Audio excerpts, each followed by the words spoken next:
Well, a few days and a few lessons ago, just before lesson 5.4, I spoke to you in the daily plans section about the use of the subject pronoun in written form in the answers that I would be giving you to the exercises and to the tests in this unit, Unit 5. I said that I was going to, although technically, of course, subject pronouns can be dropped from a statement in Spanish, provided that the listener or the reader knows about whom you're speaking. Nonetheless, I said that from 5.4 through 5.15, I was going to provide you with the subject pronoun in the statements, in the correct answers for the exercises and tests, because I wanted you to become familiar with the spellings of these pronouns. However, as of this lesson, 5.16, as a savings of time both for you and me, I'm going to start dropping hereafter the subject pronouns from the responses that you read. And I'm going to do that in all cases except for one. I'm going to maintain the use of usted. You'll see usted written in the answers to the tests and exercises, simply because it's important to remember the use of usted as a way of conveying respect toward your listener.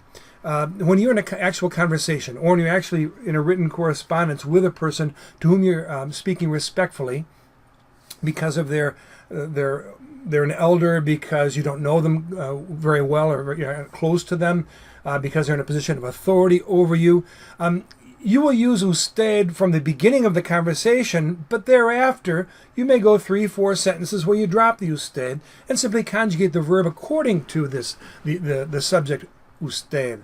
And that's perfectly fine. However, every fourth or fifth sentence thereafter, you probably want to reintroduce the usted as a reminder to you and to that person of what your relationship is one to another, and that you're speaking respectfully to that person. And therefore, not wanting you to get in the habit of systematically dropping usted from all of your communication, whether it be oral or written, I'm going to continue to provide it in the answers to the exercises and the tests in written form.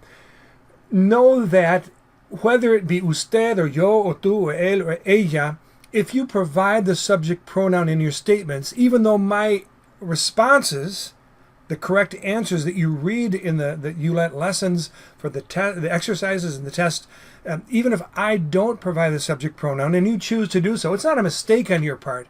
It's just largely unnecessary, and maybe except for usted. And in the form, in a question, with except for usted and ustedes, I'd say, in a question, it's going to sound awkward. For example, saying, ¿Trabajas tú en una tienda?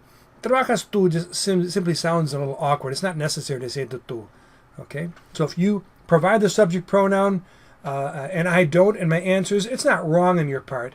It's just not necessary. And even usted, you're not required to provide the usted. I will do it for your benefit, to remind you that you don't want to systematically drop the formal address usted when you're speaking to or writing to a person in a respectful manner. Okay, I hope that makes sense. In any case, you'll catch on very quickly as you see how the correct answers are provided for you.